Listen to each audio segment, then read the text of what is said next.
Okay, let's jump right in. We're tackling something really provocative today in wellness. And it starts with this question for you. What if the absolute strongest factor in your health isn't, a pill or some super strict diet or even your genes, Mhm. but it's actually your own mind? Yeah, we're digging into Dr. Lissa Rankin's work, specifically her book, Mind Over Medicine. And what makes this really compelling is, well, her background. She wasn't coming from a purely holistic angle initially. Right. She was a very skeptical, very traditionally trained doctor, Yeah. a by-the-book physician who basically ran into evidence she just couldn't ignore anymore. Evidence that the mind could genuinely heal the body. That's really the core of it, isn't it? She was a medical professional, saw the system wasn't working perfectly, partly through her own burnout, actually, Mm. and realized conventional medicine alone sometimes just hits a wall. So, our mission today is to really unpack the science she discovered, the body's own self-healing systems, and maybe more importantly, how we can potentially tap into that power ourselves. Well, Dr. Rankin's big turning point, it seems, came from observing two really distinct types of patients. First, you had the ones who did everything right, followed every instruction, took every pill exactly on schedule. The good patients. Exactly. But they often stayed sick, or their symptoms just wouldn't fully resolve. And then the flip side. Then you had the miracle cases, people who recovered from really serious conditions, things often labeled incurable, but they healed after making these huge non-medical changes in their lives. So the question driving her was, what was the actual difference? If the biology should be similar, why did one group get better just by changing their life circumstances, while the really compliant group didn't always? Right. And that quest, looking for that biological why, forced her to really confront something medicine often kind of sweeps under the rug, the Yeah. placebo effect. Ah, yes, the sugar pill phenomenon. We usually think of it as, tripping the patient, a fake treatment that somehow works.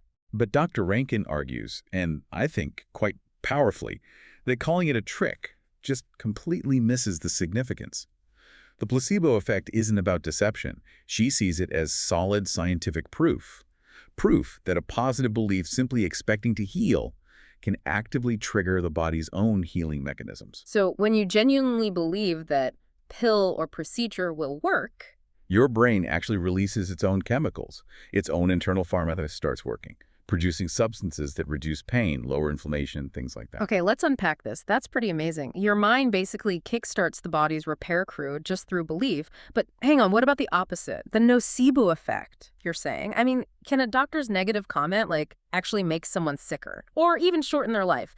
That sounds almost mystical, not scientific. It does sound extreme, but the evidence is surprisingly strong. The nocebo effect is like the dark twin of the placebo. Mm. If you're told, oh, this side effect is almost guaranteed, or worse, given a really grim prognosis about your lifespan, that negative expectation registers in your nervous system as a major threat. So it's the fear of harm, the belief in a negative outcome, that actually causes the body to react negatively. Precisely. It flicks the same stress switches. So the mind is this incredibly powerful tool, for better or for worse.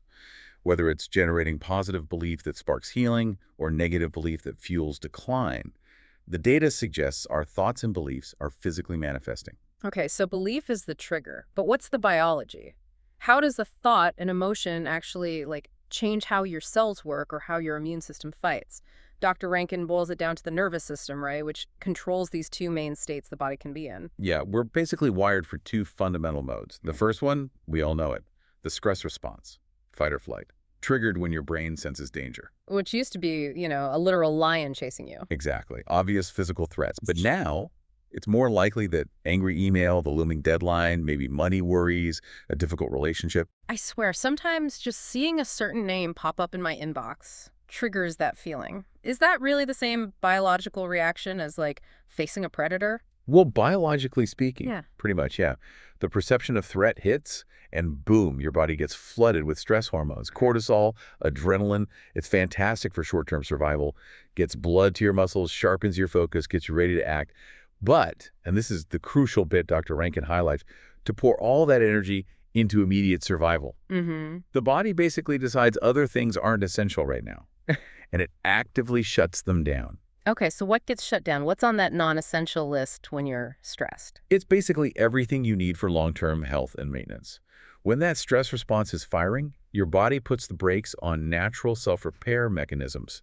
It slows down the fixing of damaged proteins, it dials back your immune system surveillance for things like cancer cells, and it reduces your ability to fight off infections effectively. Because if you're running from that lion, fixing a slightly damaged cell isn't the priority. Exactly. Survival first. And the huge problem in our modern lives, then, is that for so many people, that stress switch feels like it's jammed in the on position almost constantly. Chronic worry, isolation, work pressure. It means our body's amazing repair kit is basically kept locked away, switched off of. Which leads us right into the second state, Yeah. the relaxation response, often called rest and digest. This kicks in when the brain perceives safety, when you feel secure, loved, connected, maybe even just deeply content or happy. Okay. So instead of cortisol flooding your system, your body starts releasing healing hormones, things like oxytocin, the love hormone, dopamine, endorphins. And this is where the healing potential really unlocks, isn't it? When these other hormones are flowing, it's like the body gets the all-clear signal. Absolutely. All those self-repair systems we talked about, they switch back on panin. Your immune system gets a boost, inflammation calms down, cells start repairing damage that was put on hold. There's a whole field studying this, psychoneuroimmunology, P&I, and it confirms these links, our thoughts, our feelings, they genuinely translate into physiological changes, even down to gene expression. What's fascinating here is the synthesis is so clear. Stress fundamentally turns off healing. Relaxation turns it on. And our minds, our beliefs, emotions, thoughts, they're literally the fingers on that switch. That makes the science feel very real and understandable. But then comes the tricky part, right? Knowing the switch exists is one thing. Actually managing to flip it when life feels like a constant stress fest is something else entirely. So this is where it gets really interesting. Let's talk about Dr. Rankin's practical steps, her model for actually doing this, which she calls writing the prescription. Yes. This is where we shift from understanding the what to figuring out the how. And the first phase is all about your internal landscape, your mindset. Step one is believe you can heal. This means actively challenging those limiting beliefs you might hold. Maybe stuff you picked up from doctors or just society in general, the idea that you're just stuck with something because of your genes or your age. You have to confront that head on. And step two builds on that. Find the right support. This can sound a bit, I don't know, soft, but her point is really concrete. Loneliness isn't just sad, it's a measurable physiological stressor. Right. Being isolated keeps that fight-or-flight system simmering. So finding your tribe, supportive friends, family, a partner, even pets, honestly, that sends a powerful safety signal to your nervous system. That makes sense. Okay, so belief and support come first, then phase two. Phase two is about looking inwards. Step three, listen to your inner wisdom. She calls it the inner pilot light. And this one can feel a bit nebulous, maybe. A little bit, yeah. It's not about suddenly ditching all medical advice.